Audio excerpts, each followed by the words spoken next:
Oh, it would help if I turned my mic on. Good evening, everybody, and welcome to Friday. It's Friday. You know what that means. It's time to get high with more great Ace Attorney Chronicles. It is me, your host, Logic Blade, and we are back to continue on with Trial 2-4. It's been a bit of a wait. I apologize. I had some very important trench digging to do, so that's what I've been doing for the past few days, and my arms are tired, my back hurts like hell, but I'm hopefully done with it, so now I have time to do this. the important things in life. So let's go ahead and get started. The preface of the case is somebody killed Gregson, and all the people think it's our buddy Baroque, but I know it's not Baroque. There's no way in hell he would ever do something like that. We believe in this man, and it's time to prove his innocence. However, if Baroque isn't going to be the prosecutor, then it's up to his apprentice, Kazuma Asogi, to take the stand. Man, this is crazy. Wait, Chipman's dead? Oh man, you missed last episode. Yes, Chipman is dead. He's been killed. Chipman is swimming with the fishies. It's almost ironic. It's not. It's just really sad. 2nd of November, 8:56 a.m., the Old Bailey Defendant's Antechamber. There's that old, familiar feeling again. The crushing pressure of this historic courthouse. Actually, no. It's a little different today. There's an even more menacing tension in the air. There is a menacing tension in the air here today, isn't there? I suppose. Yes, I think so. It can only be the result of the menacing appearance of the defendant. A little more courtesy, if you please. Oh my, I do apologize. However, you're certainly not mistaken that this trial is far from ordinary. What do you mean?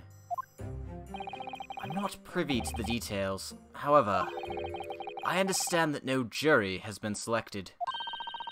A trial without a jury?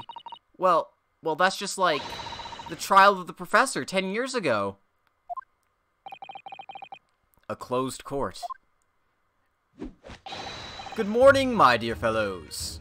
There's no summation examinations for you to rely on. Mr. Sholmes? Have you made note of my hair, Mr. Naruhodo? An outright victory for science, you must agree. To be perfectly honest, so much happened yesterday that, well, I completely forgot about your little hair problem. Ha! What to one man is a little hair problem is to another a day of drinking dubious potion after dubious potion. You have no idea how my stomach ails me this morning! Oh dear, how awful for you. I'm afraid you only have yourself to blame, Mr. Sholmes. And good morning to you, Mr. Reaper. I'm delighted to see you looking so full of vim. And I see London's celebrated great detective is as active as ever. Oh, you exaggerate, my dear fellow. Compared to my paltry engagements with a few trivial cases. The Reaper's overbearing presence is a far greater deterrent to the black roots of crime in our capital. And whilst I may not agree with your methods, there is at least one point on which I would readily commend you. What an honor. And that would be your eye for a good lawyer, sir. Mr. Sholmes? After all, behind this lawyer there's a very great mind. My own. What are you trying to say? I wish only to say that you should be prepared for quite a trial, Mr. Reaper. Sorry to barge in. Oh snap, Mikotoba's here too. Gina! What's that on her arm? It's a mourning band, I suppose? Father, shouldn't you be at the symposium? It's been postponed, so I have some free time. Oh, poor Gina. I decided to come along with the police inspector to see our country's up-and-coming student in action. I shall be very interested to see the fruits of your studies over the past year. Well, it's an honor to have you here. Let's hope there are some fruits to see. No pressure or anything. The guy who got us into this whole law gig is here. Odo. Oh, yes, Gina? Why you agree to this, eh? Why'd you take him on? This Reaper bloke. Everyone says it was him what killed the boss. I'm sorry, Gina, but I just don't believe that. Well, if it weren't him, who was it? I don't know that. Yet. I don't care who calls him what. Reaper's just a name. He's just a person at the end of the day. And if it turns out it was him what killed the boss, then God help him.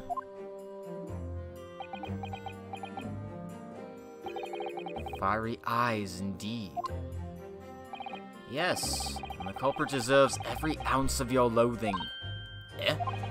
At least, that may be some solace to the deceased.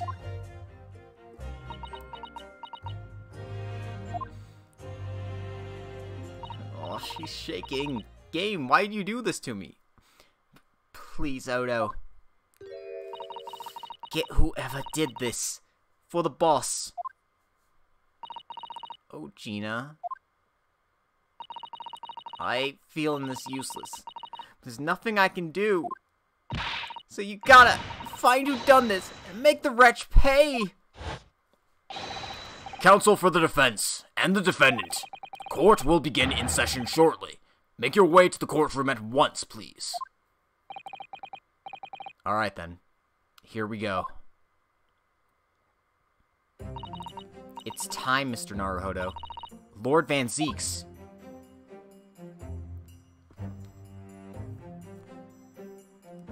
Let's go do a trial. One who lost his treasured brother to a mass murderer. One who lost his treasured father in a foreign court of law. And one who lost the man who helped her escape destitution. All that misfortune, all that pain, on course to collide headlong in this trial. It's time to shine a light on all these dark events. And whatever truth is revealed, we're going to have to look at it straight in the eye.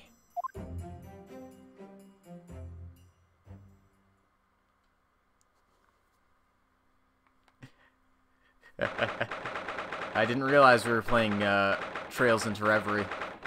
Got it early, guys. 9:20 a.m. The Old Bailey courtroom. Wow, it's quiet in here without a jury. In the name of Her Majesty the Queen, I hereby declare this court to be in session. We are here to conduct the fair and just trial of the defendant, Baroque Van Zeeks. Counsels for the defense and prosecution, are you ready to begin? The defense is ready, my lord. Prosecution is more than ready. Oh, Kazuma-sama? I've been wishing to see you in court again for so long, it feels. But I never pictured it happening like this. I never thought I'd be facing you behind the prosecution's bench. So-called Reaper of the Bailey has been a scourge like no other, undermining Her Majesty's justice system. Today, we must uncover the truth behind this scourge. In other words, this trial is going to be a lot more far-reaching than Inspector Gregson's murder. The truths revealed by these proceedings may have unpredictable repercussions through the judiciary. Accordingly, they ought to be conducted as a closed trial, with no members of the public present. by Her Majesty's direct orders. How will that work, my lord? The burden of all arbitration and adjudication falls on my shoulders. Therefore, as you will see, the jurors' bench shall remain vacant today. If no members of the public are present, might I ask who is currently occupying the gallery, my lord? Because, I mean, you can see heads and faces in there. They are members of the judiciary, here to witness proceedings and ensure an equitable trial. Members of the judiciary? Oh my. This is a very unusual trial already. There is, of course, another unprecedented aspect to these proceedings, on which I must elaborate. The counsels for the prosecution and the defense are both aliens of Great Britain. Aliens as in foreigner, not like extraterrestrials. I believe it takes an outsider to see the truth sometimes. And as I stand here in this courtroom now, I'm quite certain this is the reason why I had to come to Britain. Kazuma? Very well. Let us commence proceedings. Prosecutor Asogi, your opening statement, if you please. Certainly, my lord. The incident took place on the 1st of November, at just after 5 o'clock in the afternoon. The location was a building on flats on Fresno Street on the outskirts of the city. The victim's body was discovered there in an old single-room rental property. Yes, Inspector Tobias Gregson, a name known very well indeed to this court. Not least for his miraculous resolution of one of this country's grimmest cases 10 years ago. The Professor case. How sure are you about the time of the incident? Several witnesses on the street outside heard the gunshot, and all have reported the same time. Yes, that's what Gina told us too. There were a number of witnesses. I have here a plan of the room. The victim was found curled up in one corner. It's believed that he was shot from the front at point-blank range and died instantly. How has the range been determined? There were scorch marks around the entry wound. Such marks are caused by the gunpowder used to fire the bullet. But powder hot enough to leave scorch marks is only ejected a few inches beyond the end of the barrel. In other words, it only happened when the target is at point-blank range. I see, yes. Thank you for the detailed explanation, Counsel. Alright, so whoever it was is probably somebody he knew if they got close enough to get point-blank range to him.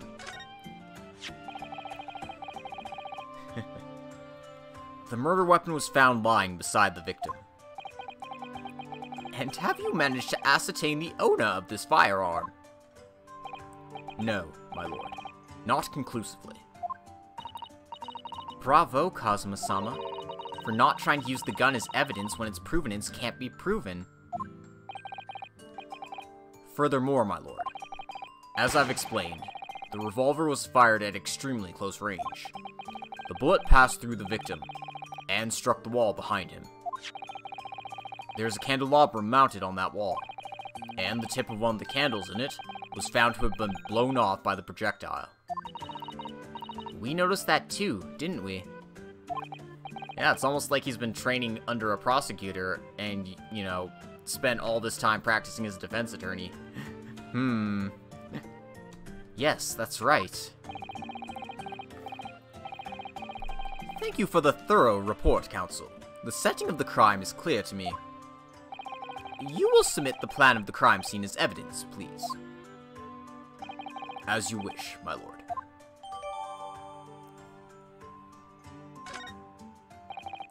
Is this Fresno Street room Inspector Gregson's private abode? No, my lord.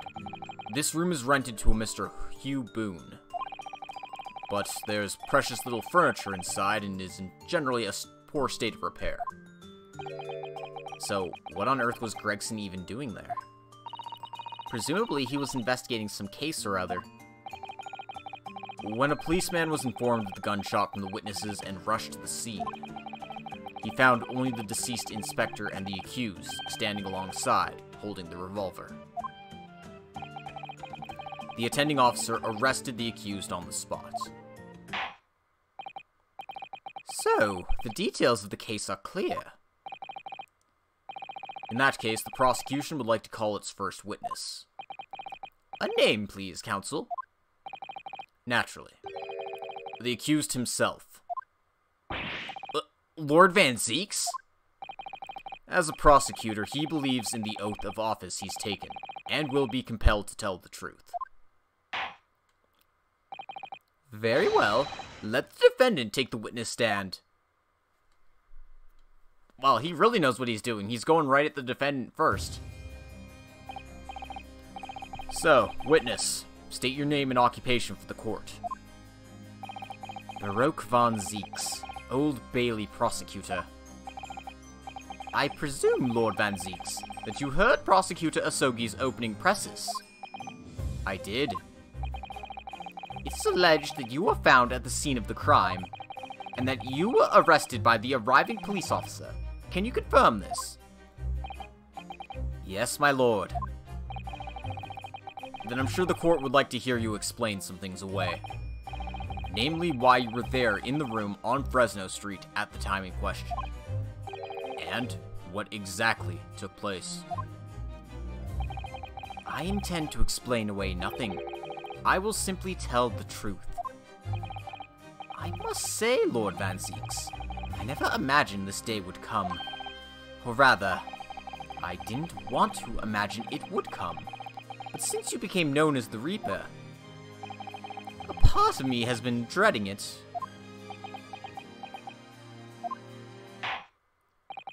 Your formal testimony then, witness. Oh man. The facts of the incident. I was investigating Gregson, and my inquiries had led me to that address.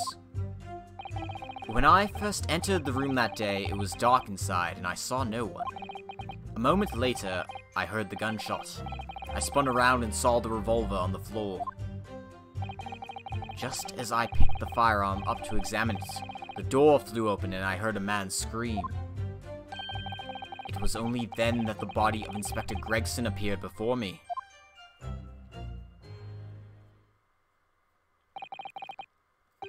That testimony was the whole truth. It was. So, you heard a shot being fired in a room with no living occupants. And moments later, a corpse somehow appeared before your eyes. Is that it? You're right. You haven't explained away anything. In fact, that would barely qualify as an excuse. I thought you were my mute apprentice. Yet it turns out you have a way with words, Prosecutor Asogi. It would appear to be a singular tale indeed. Singular isn't the word. It's laughable. What's got into Kazuma? He's not behaving like himself at all. Very well, then. Counsel, you may begin your cross-examination. Yes, my lord. Alright. We're gonna need to press some statements.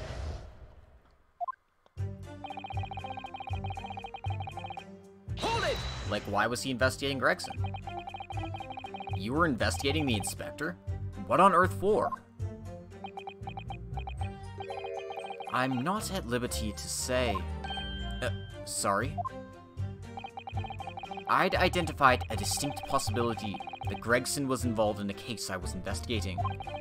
Regrettably, though, he was killed before I could secure the proof I needed. Is the court to understand, then, that on the day in question you followed the victim to the scene? No. I was privy to his movements in advance. How? I stole into his office in the yard and consulted his diary. The address on Fresno Street was noted in the 5 p.m. entry. You illegally entered the man's office. In Japan, that alone would constitute a very serious offense. As it does in Great Britain, I assure you. Is that not the case, Lord Van Zeeks?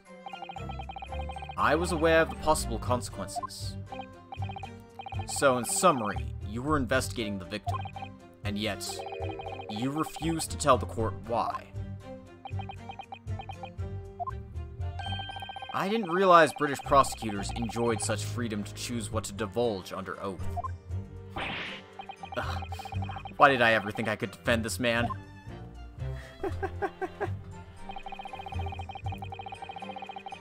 Hold it! Had you ever been to the address before? No, never. I only learned of the place as a result of my investigations into Gregson's activities. There was no light inside when I entered, so it was all but impossible to make out anything. But at 5 PM, the sun would have only just gone down. It still would have been reasonably light outside. The room has a window, but it was boarded shut. Very little light found its way into the room from outside, so it was extremely murky inside. I wouldn't have noticed if the victim was already lying on the floor. There was no artificial light in the room, you say? You're quite sure? I'm quite sure that the part of the room where the body was found was very dark. I have a feeling there was a small oil lamp burning on the desk, though I couldn't say for certain.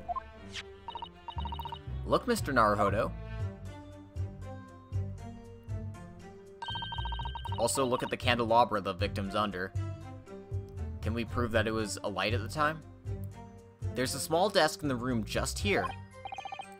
Yes, I remember. And there was an oil lamp on it, as well as the framed photograph. When I entered into the room, I closed the door behind me and started toward the desk to investigate. And what did you find? Nothing. I never actually reached the desk. A moment later, I heard the gunshot. I spun around and saw the revolver on the floor. Hold it! So, who fired the gun?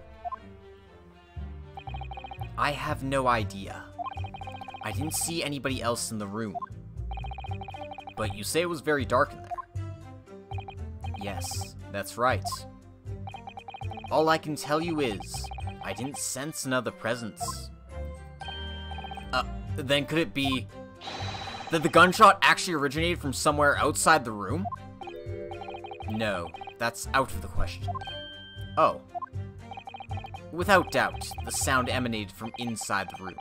I could smell the gunpowder. Ugh, this is going from bad to worse. And you say that's the point at which you noticed the revolver on the floor. Correct. And I foolishly picked it up. That was carelessness on my part. Presumably then, the gunshot you heard came from the firearm that you somewhat hastily took in your hands. In point of fact, my lord, I believe it did not. What? The barrel of the revolver I picked up was cold, and there was no smell of spent powder. But then, where on earth is the gun that was fired? Whilst I would like to oblige you with an answer, I'm afraid I can't. I too would dearly like to know that.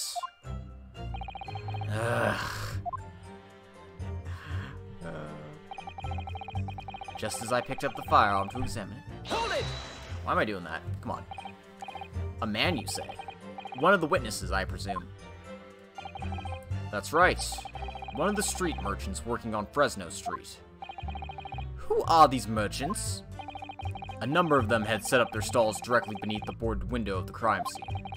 A match seller, a newsmonger, and a peddler. They've all given statements saying they heard the gunshot. And without thought of danger, they ran inside to see what had happened. Yes, Gina told us about that yesterday, didn't she? They burst through the door with some force, it would seem. They did, and almost gave me a heart attack in the process. But you're supposed to be the Reaper. The first man to come in immediately noticed the revolver in my hand and fled. Policeman patrolling on Fresno Street heard the commotion and was able to arrest the accused shortly after the incident occurred. Anyway, the man's scream drew my attention in that direction.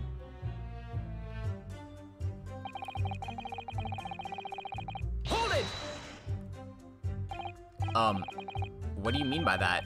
In what way did the body appear? I honestly can't explain it, but it's the truth. As far as I was concerned, the body hadn't been there until that point, and then suddenly, there it was. Did you perhaps hear the sound of the victim falling to the ground just beforehand? At that moment, what I heard was the sound of the door flying open and the scream of the man who came inside first. Nothing more. I see. After the man fled, I examined the body. I was stunned to find that it was Gregson. Most curious circumstances indeed.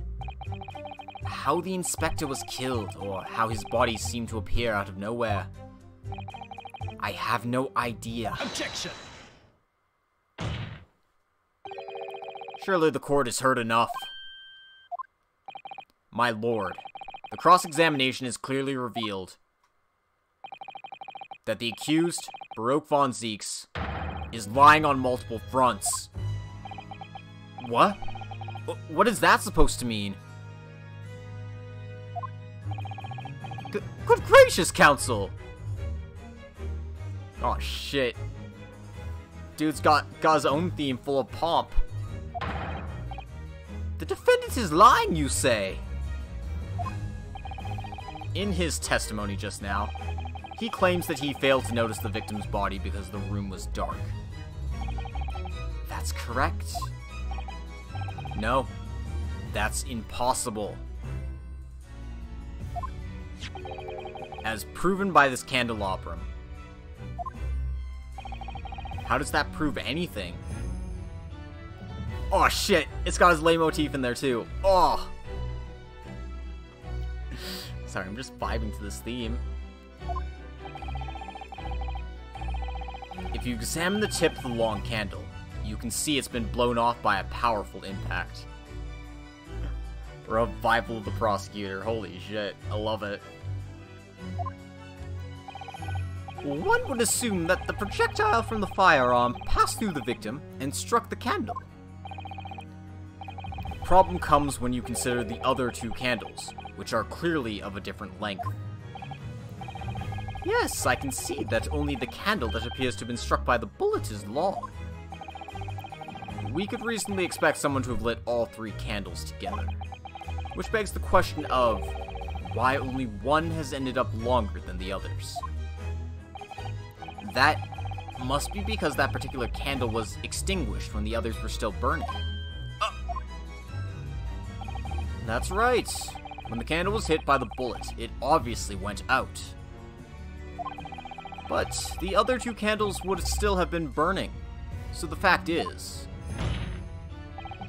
the victim's body would have been illuminated by the light still thrown by the candelabrum. And the accused's claim that he couldn't see the body clearly contradicts those facts. And now, to the next lie. There's more? The accused also claims never to have visited the scene of the crime before. That's the truth. In that almost empty room, the police discovered something very unusual. A board covered from top to bottom in police documents and newspaper cuttings. Yes, that's right. We saw it too. Stop doing the things you taught us. It goes without saying the contents of the police documents cannot be divulged. However, they included a number of reports from various historical cases, the oldest of which was from 10 years ago. 10 years ago? This is starting to sound familiar. And there's a common thread linking all of the documents on that board. Indeed! What is this common thread, Counsel? They all relate to the cases prosecuted in court by Baroque von Zieks. All of them? And furthermore, all those cases are ones in which the defendant was acquitted. Good lord! Interestingly, none of those defendants are alive today, because all of them have been sent to their graves by the Reaper. Oh no! In short, that dingy little room is the Reaper's secret hideout, and his base of operations. The Reaper's hideout? And yet the Reaper would claim never to have been to his own secret hideout? No one would believe that. No, the truth is, we've been looking at this backwards. Backwards? Explain, Counsel! Inspector Gregson was investigating the identity of the Reaper. When he discovered the location of the man's secret hideout, he was killed. As I'm sure everyone can imagine, by the Reaper's hand. What? What? Damn, he turned that around on us fast. Order! Order! Order! Very well. I hereby state the current opinion of the court. Baroque von Zieks is an outstanding prosecutor who has rendered great service to his country. However, it is with deep regret that I must concur with Prosecutor Sasogi's contention that the defendant's testimony exhibits a number of stark inconsistencies with the known facts. All I have done is state the truth as I know it. Cosmo's done a brilliant job as ever. He's drawing on his experience as a defense attorney to build his prosecution case, and it's formidable. Counsel, you will submit the board that you just showed the court as evidence. I believe it to be fundamental in establishing the facts surrounding the Reaper's existence. Thank you, my lord. Oh, hell yes. Time to look at all these notes and discover all these police secrets. And now, the prosecution would like to call new witnesses to the stand. Before you do that, though.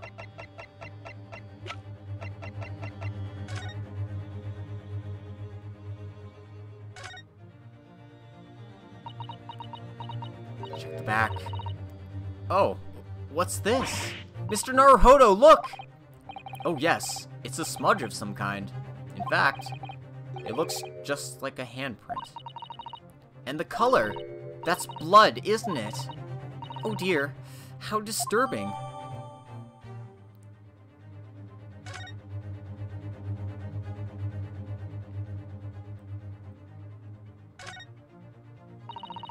Naruhodo, why are you reading this upside down? There are details on a whole raft of cases dating back years on here, aren't there? This paper from 10 years ago is browning with age. Look. Out of interest, the most recent thing appears to be this newspaper cutting here. Oh, it's the same Red-Headed League advertisement that Mr. Sholmes had picked out. And do you remember? There was a red hairpiece at the scene, too. Was Inspector Gregson an exponent of the Red-Headed League, then?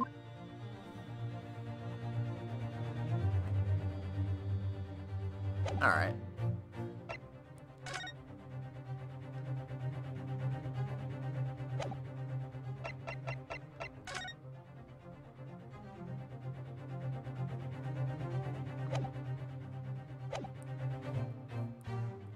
Alright, let's see our new witnesses.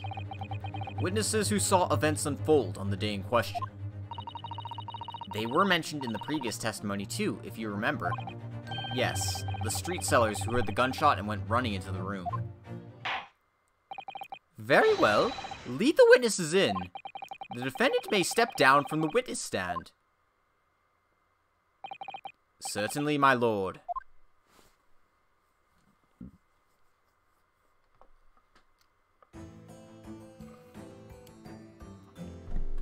Oh god, it's Beppo again? Really? So, witnesses, state your names and occupations for the court. Names? We don't use names. Far too fancy for the likes of us. We're just free and easy. Sell what we like, live where we want to live. give them all a vacant stare as they walk down Fresno and spin a few words to a verse for them. Ah. Would I be right in assuming that all three of you make your living by selling wares on the street? Everyone calls me Gossip. I sell jaunty little tidbits to passers-by, you know. Jaunty little tidbits? Got an absolute smasher for you, sir. Right up your ginnel it is. 6 pence is the price and not a penny less. Wait, you're actually trying to sell it to me now? Oh, come on, sir. Don't tell me you're not interested. Try the man. Give him the money and see what it is. Pay the man, counsel. Alright. 6 pence it is. You won't regret it, sir. Now, got your listening ears on? Just between us, a young couple on Slate Street have just had twins.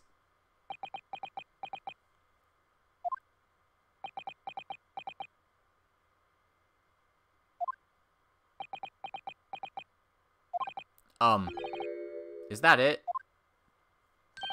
No, that's not it. It's gossip, isn't it? It wants to spread. But that bit's up to you and your mouth, of course. I got more, you know. Want another juicy one? 6 pence a piece it is, if you're curious. He's certainly got the lips to spread gossip. Yep. I am curious, yes. But what's going on just under that fat bottom lip of yours? Namely, that unusual bruise, or whatever it is poking out from under your collar. What about the next witness, then? What name do you go by, and what do you sell? Me?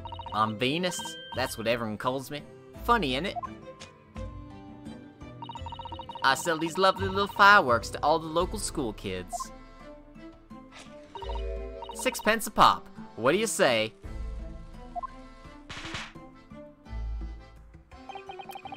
You weren't exaggerating with little. Do they actually sell? Oh yeah. The second years can't get enough of my Venus firecrackers. Especially when I tell them that if they get 100, they could blow up the school. Not the most savory of ideas, young lady. What do you say then, eh? Want a pot with 6 pence for a pop? Wait, what? You want me to buy one? Tell you what, I'll let you in on a little secret. If you get 100 of them, you could blow up the whole courtroom. Try the woman. Give her the money and see if she's right. Pay the woman, counsel. Alright, I'll buy one. Oh my god. Poor Ryunosuke. Lovely stuff. Right then, this is something a bit extra just for you. The Venus special. Only 600 pence. 600? Yeah, this has to be deductible. It's 100 of my regular fireworks. Nothing little about that, is there? And there'd be nothing little about the punishment if I blew up the Old Bailey either.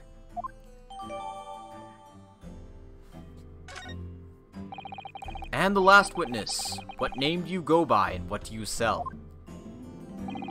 I'm a thinker, me. Think all sorts of thoughts. I think, therefore I am, therefore I think. I think.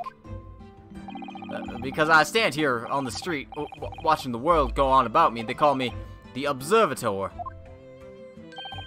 Get out of it, old man. Everyone calls you Sandwich and you know it.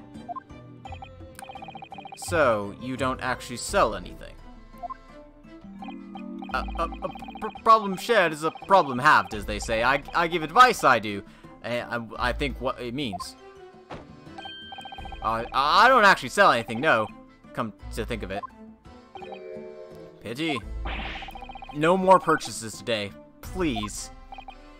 Well, we have quite a cast here, it seems. They conduct their business on Fresno Street from morning until night, my lord. And always in the same place, directly adjacent to the crime scene. I see. And thus they heard the gunshot, I suppose. Not only that, but they very bravely ran inside to see what was going on, and witnessed the crime. Well, I'd be beggared, I thought. Just between us. Venus de Milo, what am I to you? What a terrible thing I saw. What I think is, if what we all see is light and shadow playing with their eyes, Is any of it real? How can mirrors be real if our eyes aren't real? Very well. The court will hear the formal testimony of these 3 witnesses now. You will describe in detail what you witnessed and heard at the time of the incident. Alright.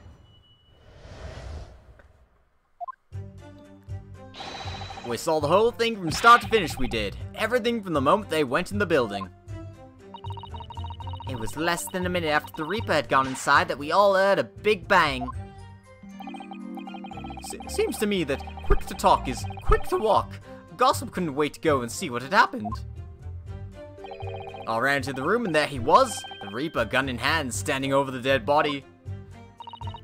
I was scared after death of me, so I ran off to find a copper. If these witnesses were there the whole day and saw everything, who did they see going inside the building? Only the victim, Inspector Gregson, and the accused, Baroque Von Zeeks. I've seen pictures of that Reaper in the paper. I know what he looks like. And just between us, folks love stories like this. I made myself a tidy sum already.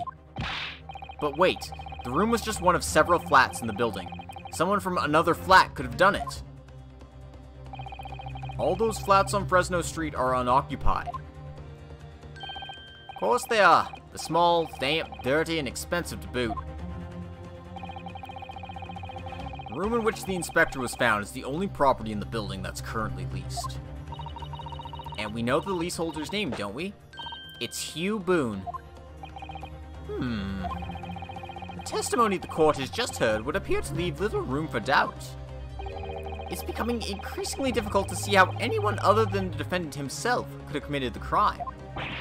No! Thank you for your candor, my lord.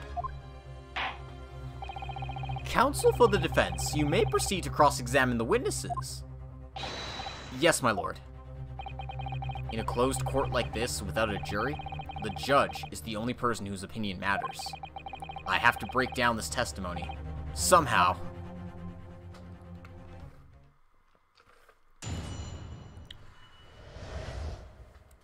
Alright. Let's press the statement. Hold it! And see where it takes us. Before I do that, let me actually check out our new evidence that we got. The Venus firecracker. Is there anything to see on here?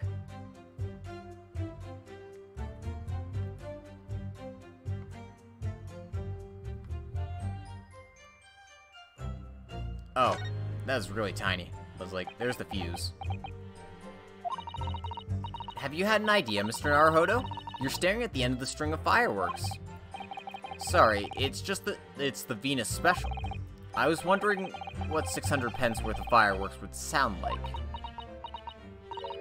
Shall we find out? What? But, she said it could blow up the courtroom. Alright. That was a fairly sizable bang. My ears are still ringing, Mr. Naruhodo. It sounded almost exactly like a gunshot. Alright. So, this would explain scorch marks and what sounds like a gunshot. So, we can guess things. When you say they, who do you mean exactly? Inspector Gregson and the defendant, Lord Van Zeeks? Well, I suppose so. Lots of us don't know the names of the high and mighty. But I'll tell you one thing. It was the old Reaper that went in last, that's for sure and certain. Just behind Inspector Gregson? Did they arrive at the same time as each other? No, not at all. The first fella must have gone inside a good 15 minutes before we heard that gunshot. The victim arrived 15 minutes before. Are you sure about that? Am I sure? Am I sure? It doesn't seem likely that I've forgotten a fellow with bright red hair like that, does it? Yeah, his hair really were red, weren't it? Redder than my flaming fireworks, even. That fiery red mop still burnt on the inside of my eyelids, it is. Wait a minute. You're saying the man was a redhead? What, you listening, chum? Aye, he was a redhead. And he had a big trunk with him as well. But Inspector Gregson's hair isn't red. Not by any stretch of the imagination. It seems likely that the person you saw wasn't in fact Inspector Gregson at all, but some other third party. No, I hate to break it to you, but the witnesses are correct. What? Just have a look at the photograph of the victim taken at the scene. Yes, that's Inspector Gregson, alright. And a red hairpiece. Of course! We saw one on the floor when we investigated the scene, didn't we? I still refuse to believe that Inspector Gregson wore a hairpiece, though. So then why on earth would he have been wearing something like that? The color does seem to suit the man, one might say. The photograph will be submitted as evidence, please, counsel.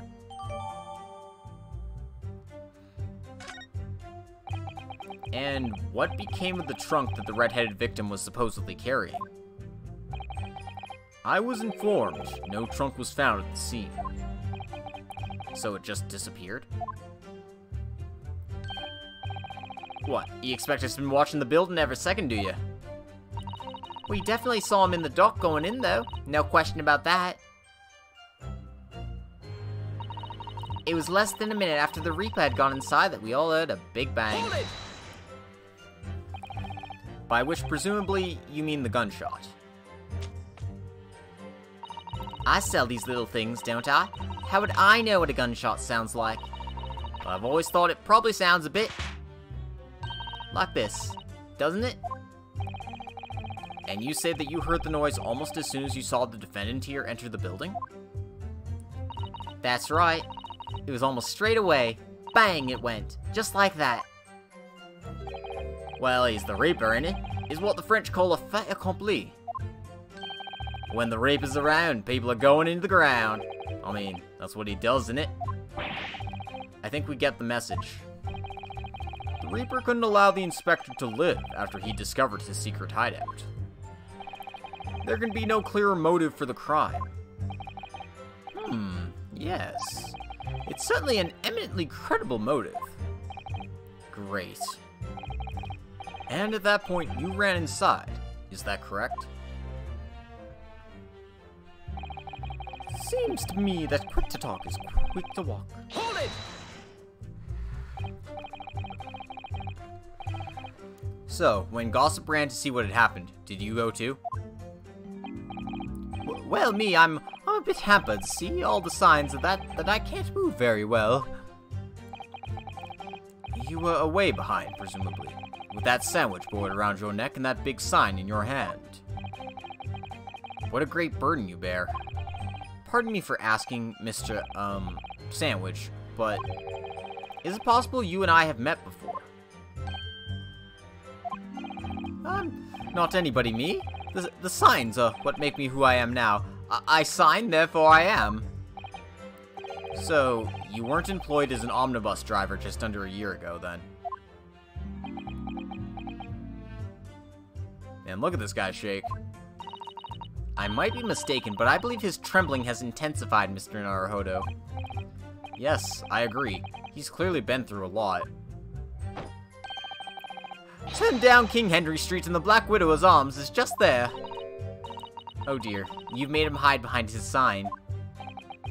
Life is full of surprises.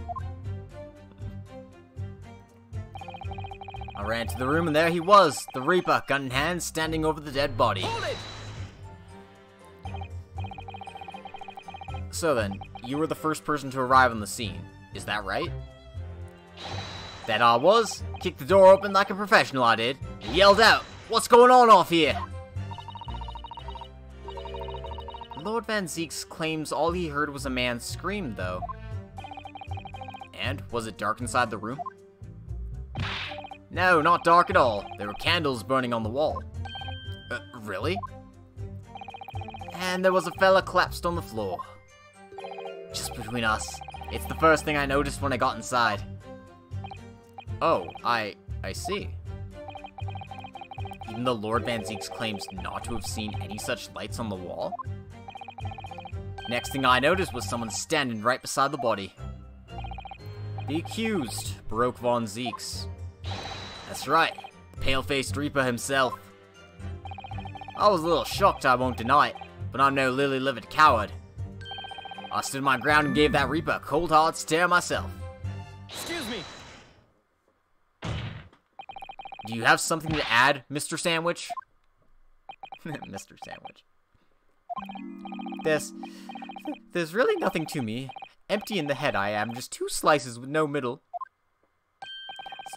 So I don't know what you could want with me. I think that maybe you just remembered something. Having heard Mr. Gossip's last statement, I mean. What I think is, we're all nothings, really. We try to dress ourselves up as something else, but at the end of the day, we're all just street sellers. That's enough out of you, Sandwich. Keep your trap shut now. Unless you want us to make you into a real sandwich. When he saw the Reaper, he fell clean over on his backside. That's it? Oh, you rotten beggar, I told you to keep that a secret. He screamed, he did. Screamed and scrambled off on all 4s. That's all I wanted to say. Mr. Gossip, is this true? The floor was dead slippery, that's why. Planted my hand in a filthy pool of blood, didn't I? Yuck. What? A pool of blood? Listen here. Even when I was sprawled on the floor, I still kept giving that Reaper a cold hard stare, and don't you forget it. Let's just go back a little. Did you say you got blood on your hand?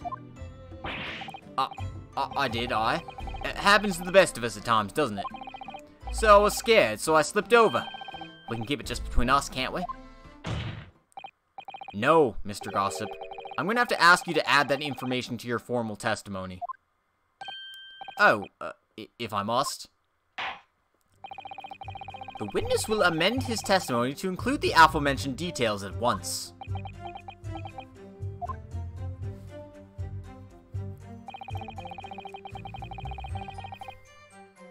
Hold it! You wiped your hand on the floor. Wait, who wants blood on his hand, eh? Horrible stuff.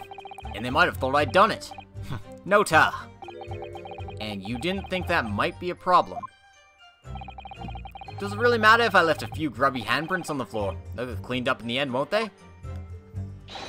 Don't make such a fuss. That's the message from all of us. Is something wrong, Counsel? No, my lord. I didn't remember anything in the report about a bloody handprint on the floor, that's all. Don't come at me with all that. You can't intimidate me. I know what I did. I wiped it off. On the floor, that blood. I wonder, could that be what happened? Mr. Naruhodo? I don't have all the answers yet, but I think we may just have uncovered a vital clue. I think so too. Hold it! So you didn't run into the room with your friends? I'm not that sort of girl. Sorry? I'm a timid little thing, me. I was too scared to go in there. Oh, right, I see. Oh, Lippy and the witch ran in there, and then I heard all sort of low lady scream. Well, that wasn't me, I swear. If I were a gentleman, I'd stake my honor on it. I wondered what on earth was going on. Which is when you went to find a policeman. And I ran to a cop as soon as I turned the corner. So I brought him straight back to the place. Didn't I do well, eh? Just between us, that copper's eyes nearly popped out of his head when he saw the Reaper. I've never felt more uncomfortable in all my life. And the defendant was arrested on the spot, I believe. Considering the catalog of killings the Reaper had carried out, it was a particularly inauspicious end. If I can't find any holes in this testimony, I'm afraid the judge will give a ruling of guilty, Mr. Naruhodo. The truth is, though, their combined testimony is fairly damning. Unfortunately, there don't seem to be any obvious problems with their statements, do there? Still, if Lord Van Zieks really is innocent, then I'm almost certain that we'll find something in there that doesn't quite add up. You don't think that one of these three could be the true culprit, do you? I don't know. But what I do know is that there's more to this case that is yet to be brought to light.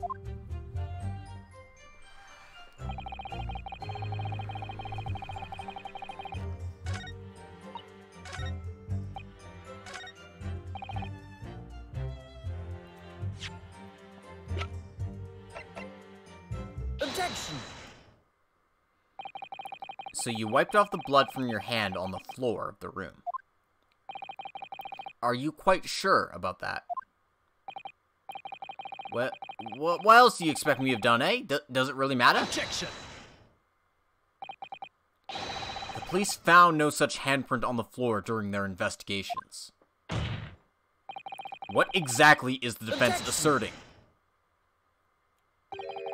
If you listen, you'll find out, Prosecutor Asogi. Certainly, there was no bloody handprint found on the floor. What are you trying to say? There was a handprint in blood left very clearly at the scene. On the back of this notice board. Ah, yes, indeed. Indisputably a handprint in the distinctive color of blood. You're dead right. That's my right hand. I'd know it anywhere. Objection! The witness very definitely testified that he wiped his hand on the floor. Any handprints on the back of the board are irrelevant. Objection! Not if the board itself had fallen over onto the floor. In that case, it's quite possible for the witness's handprint to have ended up there. Just look at the floor plan of the room. The notice board was in the opposite corner of the room to the victim, and in an upright position. Even if it had somehow been toppled and was lying on the floor at the time, it would have been a considerable distance from the body. I fell over when I came across the body, so I was basically right next to the corpse, not on the other side of the room. In other words, the defense's assertion is contradictory. Yes, it is. There's a very definite contradiction here, for which there must be a reason. I take it that you formulated a proper hypothesis, Counsel. No, but we're gonna play around and see if we can figure something out, maybe.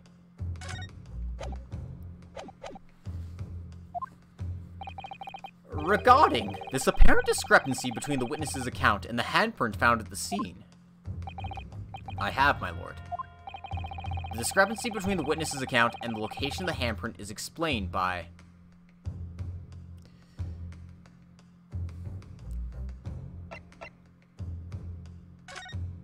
I mean, that's my guess. The witness claims to have wiped his bloody hand on the floor, yet no sign of that remains at the scene. The simplest explanation is that the witness is lying. Objection! Just because it's the simplest explanation doesn't make it the correct one, Ryunosuke Naruhodo. Oh. Positing perjury simply because it suits you. You bring shame on your Japanese heritage. Okay, I wanted to try that out. I would ask you not to oversimplify matters again, Counsel. I just wanted to see that. Alright. Let's,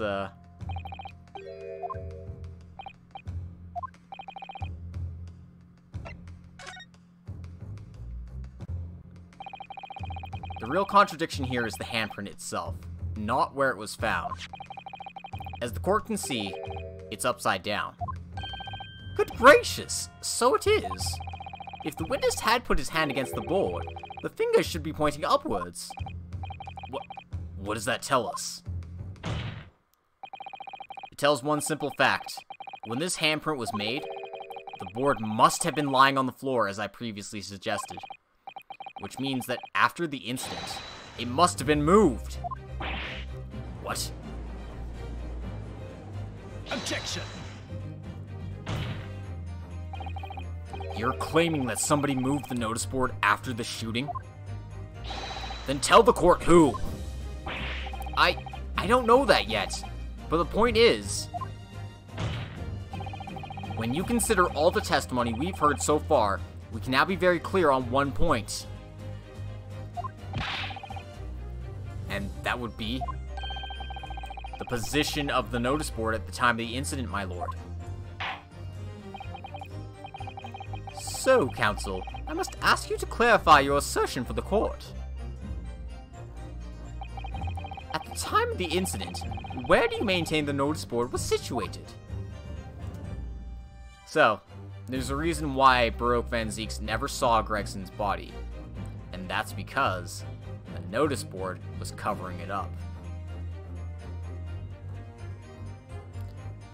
So, like, I'm gonna say it's not quite in the doorway, but, like, right around here. Hopefully it won't, like, bug me because I'm not, like, at the exact precise spot.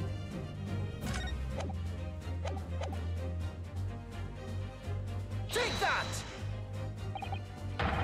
This is the only possible location. Immediately adjacent to the doorway. If the court would think back to the testimony given by the defendant earlier, he said that when he entered the room, it was dark, and he couldn't see the body. By heck! If the notice board had been here, the body would have been completely hidden from view, and the light from the candles would have been blocked, making the room appear darker. Objection! But the accused also claims that the victim's body simply appeared before him. That's true. Or, in his precise words, just as I picked the firearm up to examine it, the door flew open and I heard a man scream. It was only then that the body of Inspector Gregson appeared before me. I don't know about calling it a scream, but he was talking about me and no mistake. 'Cause it was me that kicked the door open. If you look again at the floor plan, consider what would happen if the door to the room was thrown open with force. That can't. The door struck the notice board, knocking it over, and making the victim's body visible. Good gracious! My client has told nothing but the truth. He has simply described what he saw. Ugh! Order! Order! Counsel! How has this not come to light before now? After the incident, somebody must have righted the board and moved it.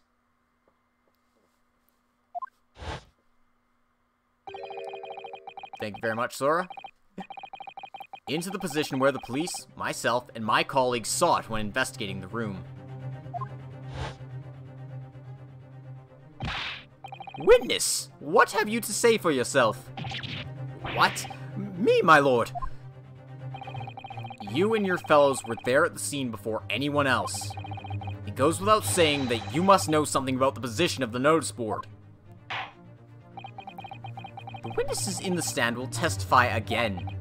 You will each explain exactly what you did upon arriving at the scene of the crime. Stop looking over your glasses at me, I get the message.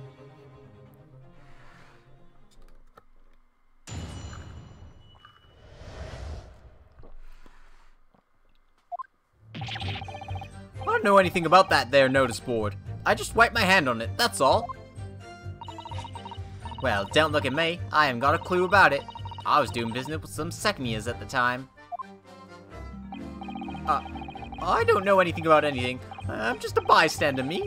Just a sign at the crossroads of life. It was that Reaper, I bet. He's got a face that screams bored. I can't see how this changes anything anyway. The detective still died when we heard the gunshot.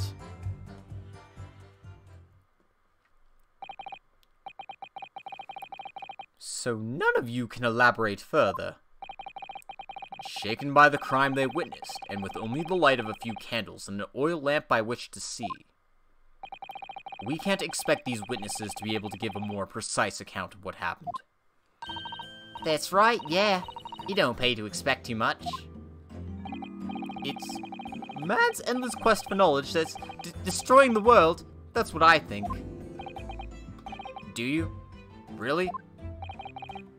In any case, as this testimony shows, even if the notice board was moved by somebody following the incident, it makes no difference. When the gunshot rang out, the accused was the only person at the scene. In short, the only person who could possibly have committed this crime is Baroque von Zeeks. None of this wrangling over the board changes that simple fact. Quite so, quite so. Does the defense still wish to cross-examine the witnesses despite the circumstances? Most certainly, my lord. Duh. Very well. Then you may proceed, counsel.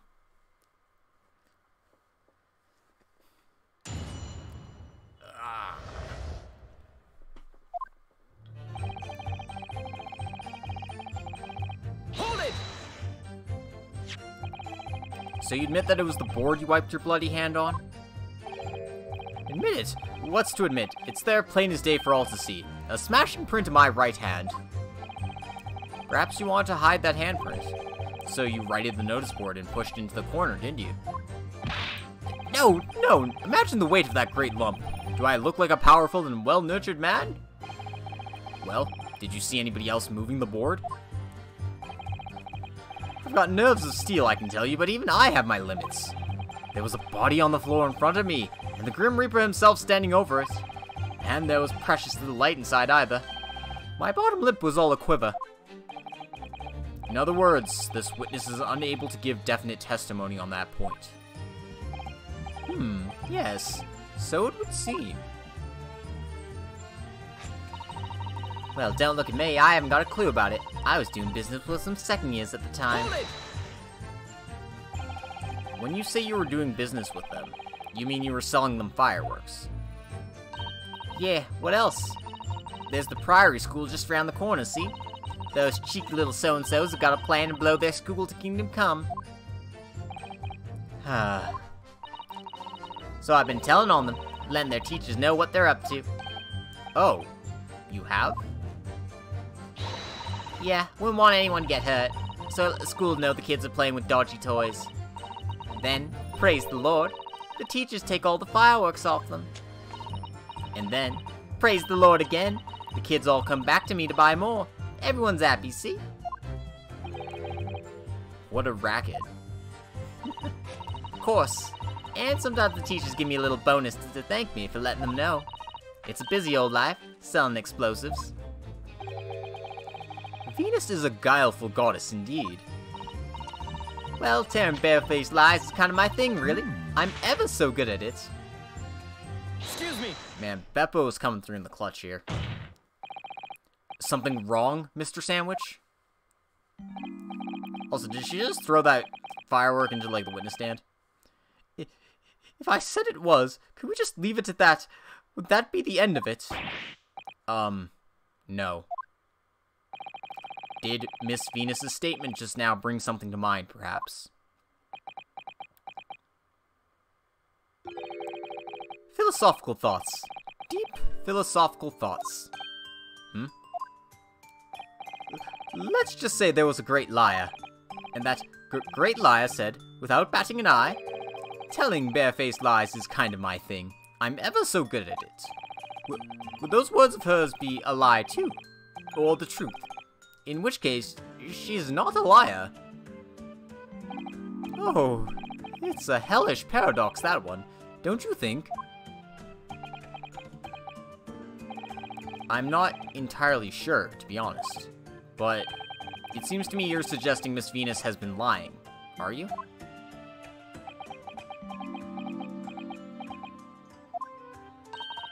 What are you on about, old man? Trying to cause trouble, are you? Keep on like that, and I'll wrap your whole body in firecrackers and set them off. That'll give you something to tremble about. You have a startling, disturbing mind behind that sweet and innocent face, young lady. So, Miss Venus has lied in her testimony. Is that what you're saying, Mr. Sandwich?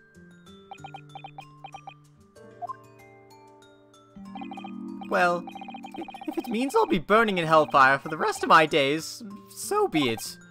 Yes, that's what I'm saying. Can you elaborate, please, sir? Old Blabbermouth here headed for the room where the gunshots seemed to come from. But there was someone else who crept up the stairs behind him, too. That's right. That rotten liar over there. Heh.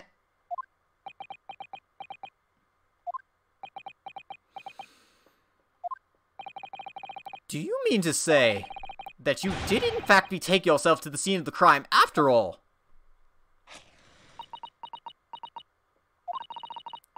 What did I tell you, eh? I said I was good at telling barefaced lies, didn't I? Yes, you mentioned it. Well, that revelation rocked the whole courtroom, didn't it? Who knew firecrackers packed such a punch? So you did indeed visit the scene of the crime, did you, young lady? Good grief! Well, now you come to mention it, I suppose perhaps I do clearly remember climbing the stairs to the room, yeah. Either you clearly remember it or you don't. Well, I shall consider a fitting punishment for this perjurous act later. For the time being, you will immediately amend your testimony to reflect the truth. Oh, yes, my lord, of course.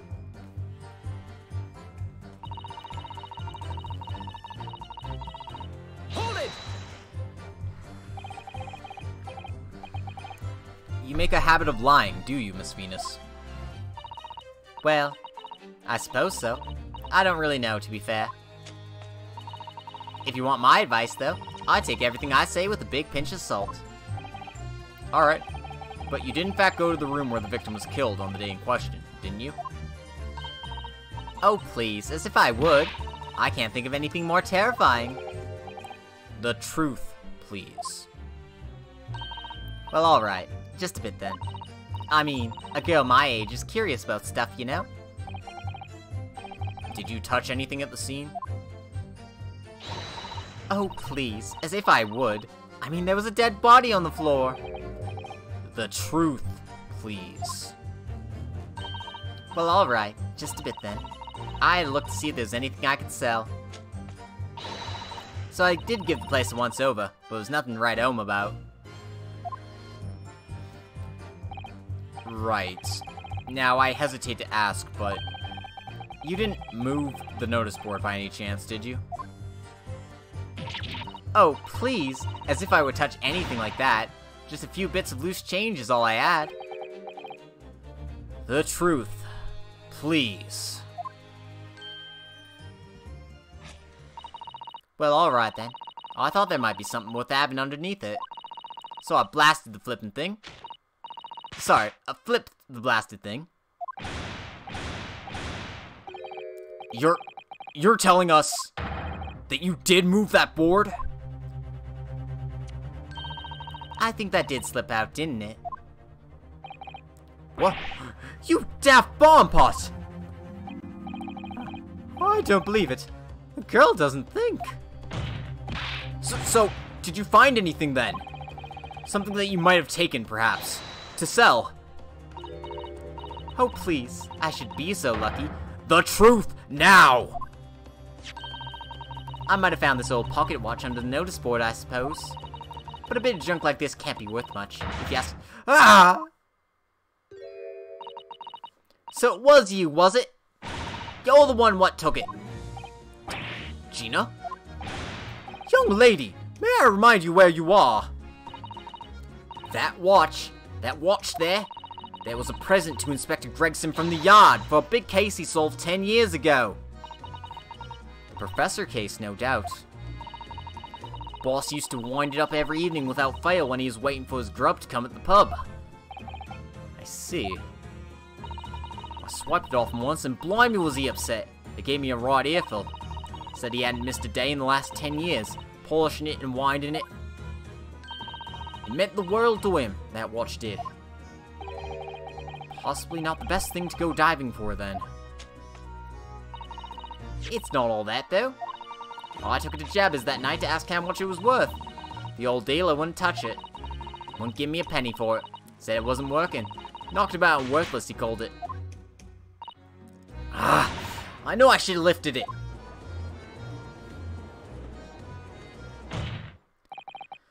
That watch must be submitted as evidence at once. Oh, please, just so long as you promise to give it back when we're done.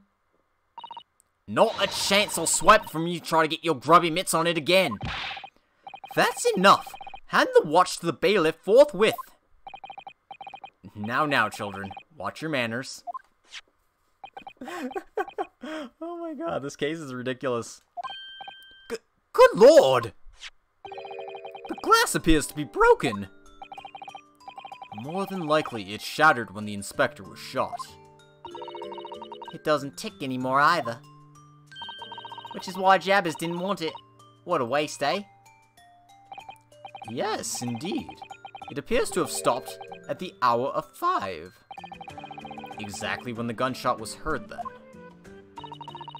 Which supports the prosecution's claim, of course. Alright, well, that seems fairly damning. Well, it would appear that the mystery of the moving notice board has been solved at least.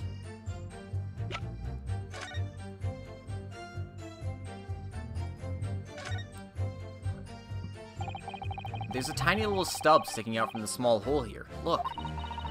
I suppose there must have been a little knob or something on that for setting the time. In that case, seeing as we know the inspector took such good care of this watch, it probably broke when the incident occurred, didn't it? Yes, of course. Which could mean that there's a small part of the watch still at the scene, maybe. Or somewhere else. The glass over the face is really badly cracked. Look. What a shame when the inspector clearly looked after it so carefully. I imagine Mr. Sholmes could repair it, don't you? Yes, I should think so. He's very adept at things like this. A useful man to have around, in fact. Kindly remember that he's a great detective, Mr. Naruhodo, not an odd jobman.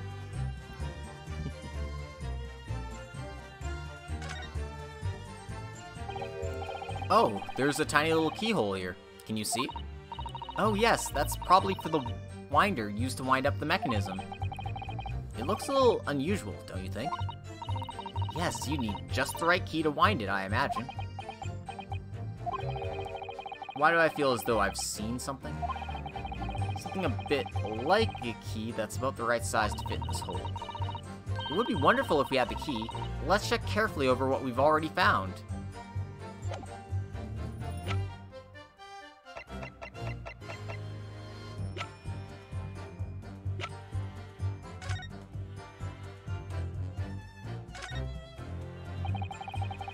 This is the type of revolver that's standard issue for members of the judiciary, then. Yes, and when I asked about whether records are kept about who they're issued to, I was told that for the past 5 years, they've been engraved with a unique serial number. Oh, but as far as I can tell, there's nothing like that on this gun. Which tells us that it must have been issued longer ago than that.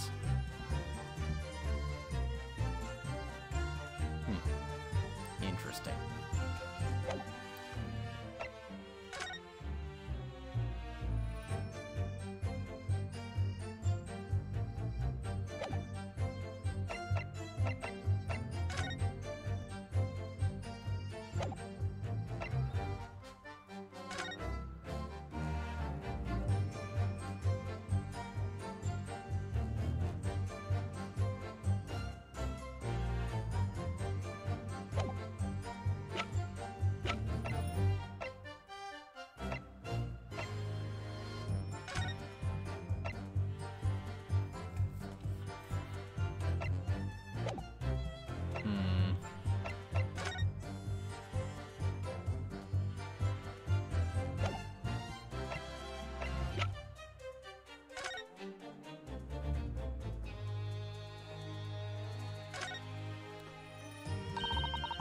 helmet of this charming policeman appears to be a little worse for wear.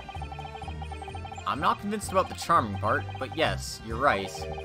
The head part looks like it's been fairly heavily manhandled. Almost as if somebody has enjoyed twisting it around and around for fun. Shall we try twisting it around and around too? For fun. What's that? It appears to be some sort of key. But it's tiny though. It couldn't be a key for a door. Not at that size. So what is it for, I wonder?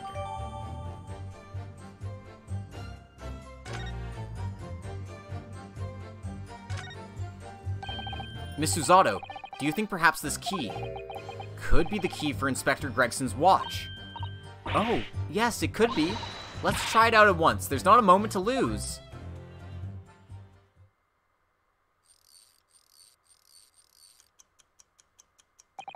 I knew it. A perfect fit. And look, the inspector's watch has started going again. So it obviously just hasn't been wound up, that's all. What is it, Miss Susato? Well, if the watch isn't actually broken after all, I have a feeling it could have profound implications. She's deep in thought now. Perhaps I'd better start thinking deeply too.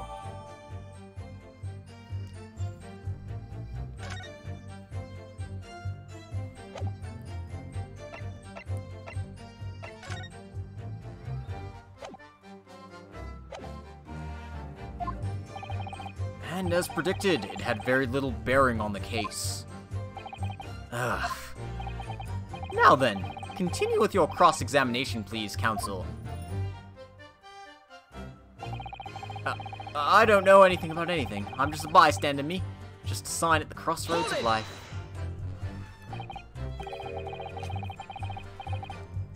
But you did go to see what had happened in the room, didn't you? Fresno Street is my whole world. It's all I know, and I know all of it. I have to make it my business to know if I want to hold my sign up high. So you did go to see what had happened. It's not the destination that's important, it's how you get there, isn't it? Did you notice the notice board in the room? If you think about it, we're both the same species, aren't we? Both different members of the sign family. So if I had spotted it, I might have tried to trip it up out of a sense of rivalry, I admit. Someone really needs to tell you that you're Homo sapiens, not Homo sinians. Does that mean that you didn't notice the board? I can only repeat what I said before. I don't know anything about anything. I'm just a bystander, me. Just a sign at the crossroads of life. In which case, just who was responsible for moving the notice board? We know. Hold it! What exactly do you mean by that? Oh, come on now, don't tell us you've not noticed. He looks like he hates everything in the world. Not notice boards. They're the one thing he likes. You can see it in his eyes. I can't say I'd ever noticed. I'll tell you one thing for free, though. I never took my eyes off that man on the floor. Or off the Reaper, not for a second. Sorry. Well, I was that scared, I couldn't. You never know what a fiend like that might do if you look away, do you? If you didn't take your eyes off the defendant, you should be able to confirm categorically whether or not he was the one who moved the notice board. Aye, that I can. The Reaper did nothing of the sort. I can swear to that. Oh, I couldn't have missed it. If he'd heaved the thing upright and dragged it into the corner. Right. Glad we cleared that up. What happened to the face that screams bored? I feel your pain, Kazuma. I really do. I can't see how this changes anything anyway. The detective still died when he heard the gunshots. It was 5 o'clock in the afternoon that you all heard the loud bang, wasn't it? Maybe the notice board fell over, or maybe it didn't. Maybe I fell over, or maybe I didn't. But the Reaper's fate is sealed either way because of that gunshot we all heard. So your fate's sealed too. My fate? That's right. The defense is fated to lose, and the prosecution to win. In other words, it all hinges on that single gunshot. So if I could just find some problem with that part of their story, it may be possible to change all our fates. Of course, none of that changes the fact that I heard what I heard, does it? Not much to go on. As you pointed out, Mr. Naruhodo, there's no question that the notice board was moved, so somebody must have done it. But it did happen after the event, so maybe Cosma is right and it's not relevant to the case. But it seems to have been deliberately positioned so as to hide the body from view. So I feel sure that there's some deeper significance to all of this. Yes, I know what you mean. I've no doubt that there's more clues to be uncovered. You're on the right track, I can feel it. So follow your instincts. Alright then.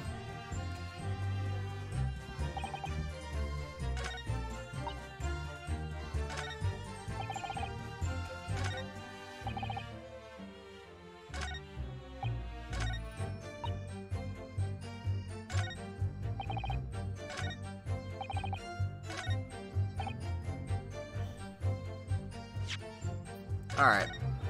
So this one I'm not sure about. But considering all the shit we've done with the watch, I feel like either I need to look at my watch some more, or I need to present something.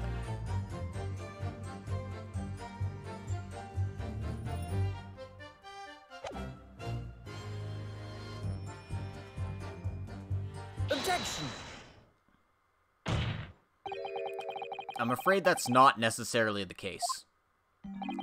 Oh. At the scene, we found this key to the winder of the inspector's pocket watch. A key. And having wound the pocket watch, we discovered that it in fact still works. You see, the watch didn't stop because it was broken at all. And that fact completely undermines one of the most fundamental premises on which this entire case has been built. What? Order! Order! Order! But counsel, the watch was stopped at almost exactly 5 o'clock.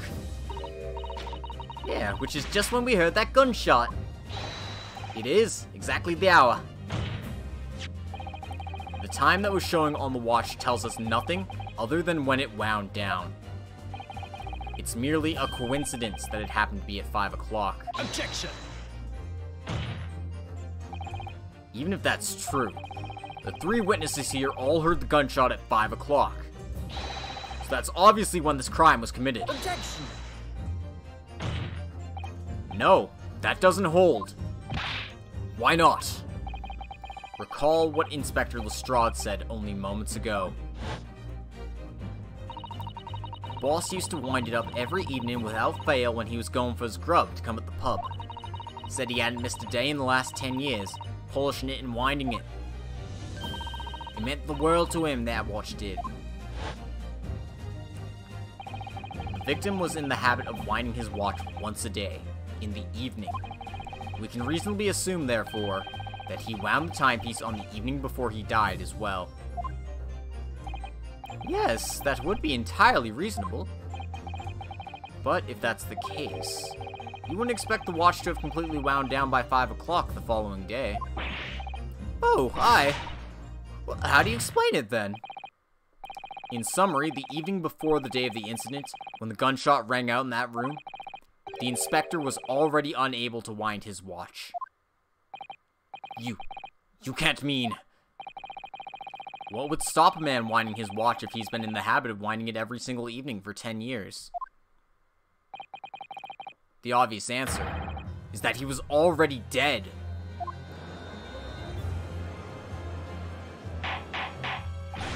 Order! Order! Counsel, that is the most extraordinary claim! Objection! Extraordinary isn't the word. It's absurd! You claim he was already dead the night before? Do you really think that Scotland Yard's coroner would have overlooked something like that?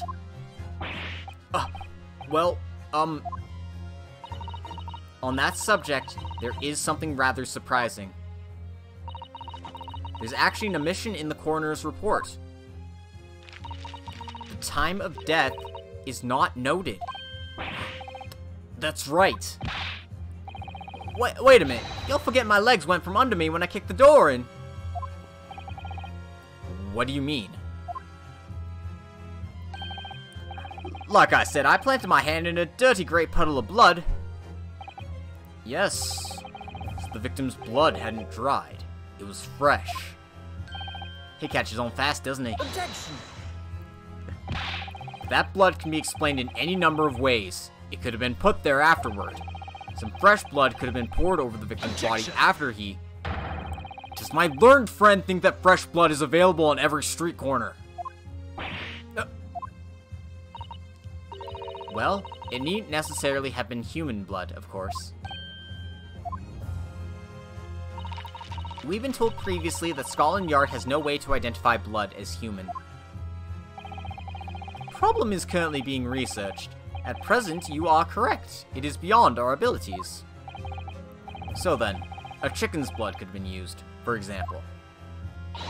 It's certainly a possibility that it wasn't the inspector's blood at all.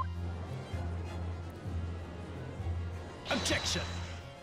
But the gunshot was heard at 5 o'clock that afternoon. That's beyond question.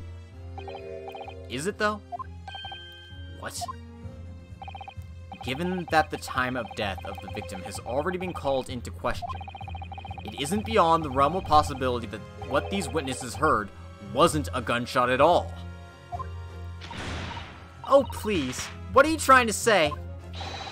Us lot know what we heard, and it was a loud bang that came from that there room. Now you listen to me. A street seller's ears are his livelihood.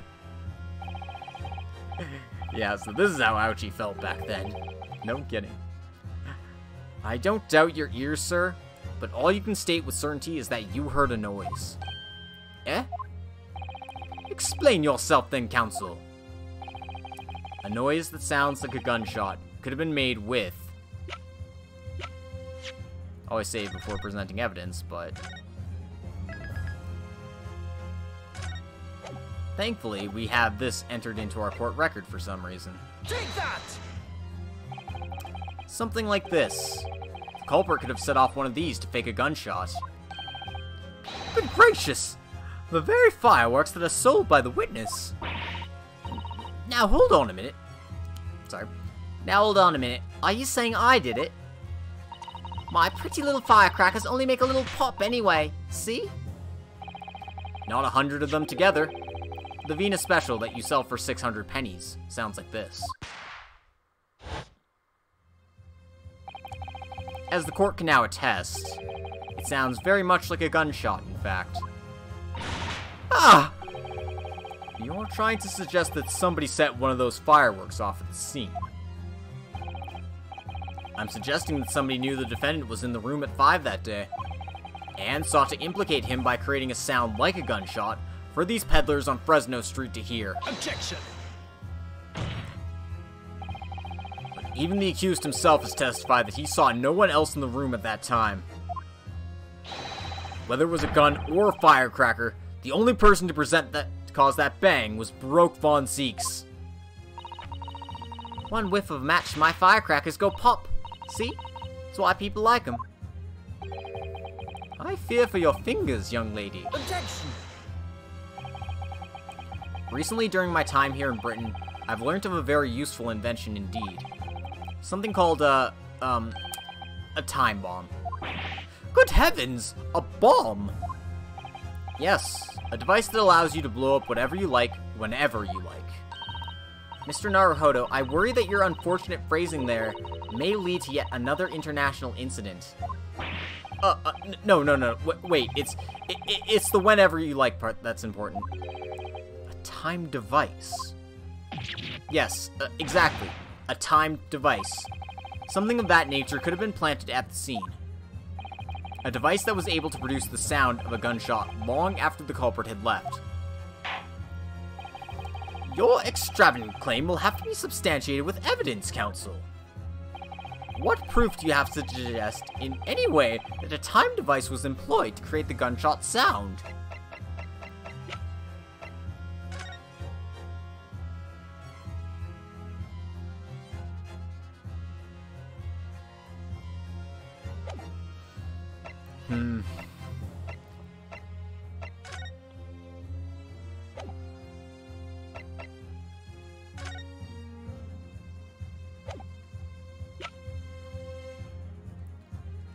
Alright.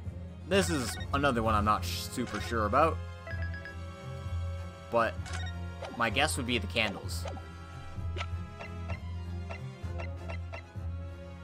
Take that! As the court has already discussed, the tip of one of the candles in this candelabrum has been blown off. Indeed, because it was struck by the bullet, which presumably passed through the victim. I don't think that's possible, my lord. Not possible. Why? Because of the scorching. There are gunpowder scorch marks clearly visible on the broken candle. There are! Goodness, yes! But is it not the case that there was also scorching on the victim around the bullet entry wound? That's right, there was. But, as we heard earlier, scorching like that only occurs when the target is at very close range. A matter of centimeters from the gun. Oh! Which means that the scorching on the candle can't possibly be the result of a gunshot. You're suggesting that it came from the fireworks. How could that be, eh? The fact that there's such visible scorching on the candle suggests that the fireworks must have been right next to it when they exploded. Or to put it another way, the candle and firecrackers were joined together. The culprit somehow attached the firecrackers at a point partway down the candle. After the killer had left the scene, the candle slowly burnt down along with the other two, until eventually it ignited the fuse of the firecrackers, generating a loud pop, pop, pop. Damn, this case is so good. Yeah, I wholeheartedly agree. This is amazing. And that is how these three witnesses came to believe they heard a gunshot at 5 o'clock. Well, what a plot. And this implies that the victim could have died earlier than we've been led to believe. The previous day, even. Now, just hold your horses. Ocelot here saw the victim going into the building, remember? I couldn't forget that flame-colored hair even if I wanted to. The person you saw entering the building wasn't the victim at all. Consider this. Obviously, anybody can wear a wig. So the person that these witnesses saw entering the building 15 minutes before the incident occurred could easily have been someone else entirely, wearing the red hairpiece. Someone else? Do you mean to say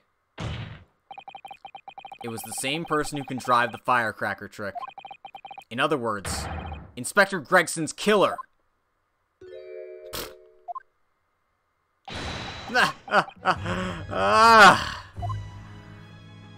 Oh, very impressive, Ryunosuke Naruhodo. Sorry, that took forever to type out. Very impressive, Ryunosuke Naruhodo. Kazuma? I'm really quite amazed you've come this far. But after all, wasn't I the one who told you that you had all the makings of a great defense lawyer? I also noted the lack of a time of death on this report. A stark omission. But as far as I'm concerned, this whole country's justice system leaves a lot to be desired. Damn. Cosmo's thrown the gauntlet at the freaking justice system. Order! Order! Order! Prosecutor Asogi! What on earth do you mean by that statement? I hear that many of the leading members of Britain's judiciary are present to observe this trial today. So we cannot allow even the slightest doubt to be overlooked. The defense's assertion about the time of death based on the victim's stopwatch is just conjecture. But, while the possibility exists that my learned friend may be correct, we have a duty to explore it. Well, certainly, I would agree with you. And what immediately comes to mind is, of course, what was Inspector Gregson doing? And where did he go on the day before the incident? Do you know? The inspector always carried out his investigative work alone. His movements were treated as confidential within Scotland Yard. Even within the Yard. However, considering the evidence we've been presented with so far, I'd say it's fairly apparent what case this man was pursuing. Wouldn't you, my learned friend? I do have a feeling about what case he might have been investigating. Yes, I agree. Surely. My lord, the defense believes it can explain to the court the case that was being investigated by Inspector Gregson at the time of his death. Very well, counsel. Present your argument to the court. What evidence is suggestive of the case being investigated by the inspector on the day prior to the incident?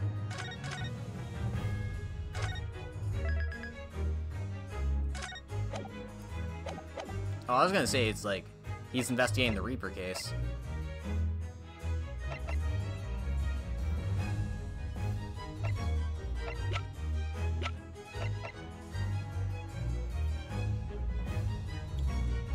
Take that!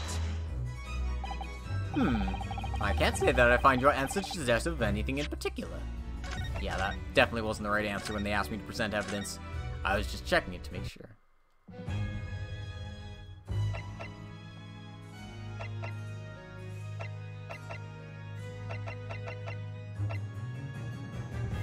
Take that!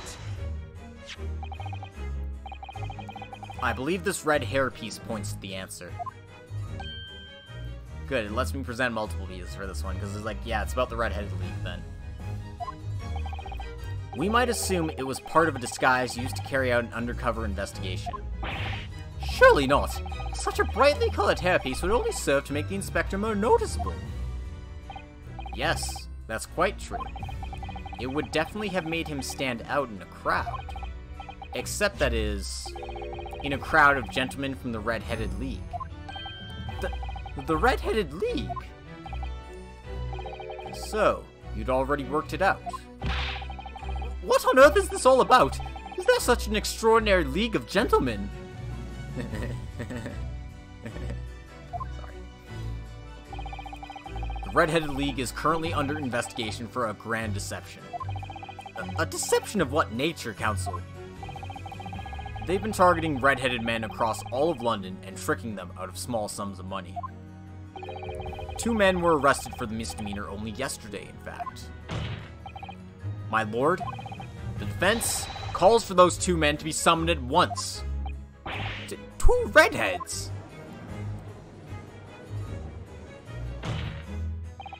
Inspector Gregson clearly infiltrated the Red-Headed League using this hairpiece, so it's very likely that he had direct contact with these criminals. And it's quite possible that such contact led to more serious events.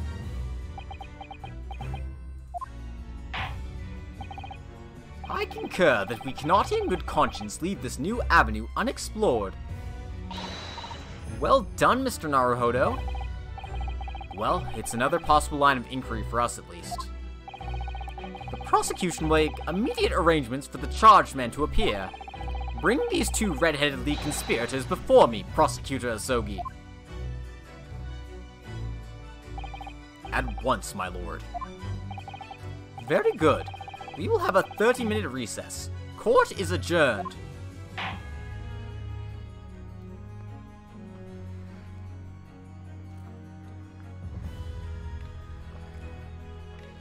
To be continued. Oh, man. Ugh, do I keep going or do I stop? Oh, man. It's like right at the sweet spot where I want to keep going, but I could only really go for another hour. So, yeah. I don't think this next part of the trial is gonna... Keep in mind the next part is about as long as this. Yeah, I'm gonna have to make it a separate one, unfortunately. So, yeah, a bit of a short stream today, but it was a lot of fun. And I'm eager to see where this trial takes me. Prosecutor Isogi is so good at his job, guys. Why are the prosecutors so good in this game? I don't know. I don't know, but I'm loving it. And I can't wait to do some more. But I'll have to wait till next time to do more. Can we be the prosecutor? Yes, we can. But only in Ace Attorney Investigations, Miles Edgeworth's Amazing Adventure. Where we do chess logic. No. Asogi Investigations when. Whoops, I didn't mean to do that. I just wanted to get out of the save thing. Don't worry about it. But yeah, I am ending it here. I'm not faking you guys out. I'm sorry. I'm sorry about that. But yeah, anyway, my name is Logic Blade. I stream on Twitch and I port all my videos to YouTube. So if you want to check me out here or there, please do so. If you want to help support the channel, like, comment, subscribe, follow, do all that fun stuff. If you're a bot, I don't want you here. Sorry. Go away, please. Thanks. Awesome. Cool. Yeah. Also, if you want to help support the channel even more, feel free to check out my Patreon account and send me some money. Or just check out my AO3 page and check out all the fanfiction I write, because I write a lot of fanfiction. Okay, that's all for me. Have a good night, everyone, and we will see you next time.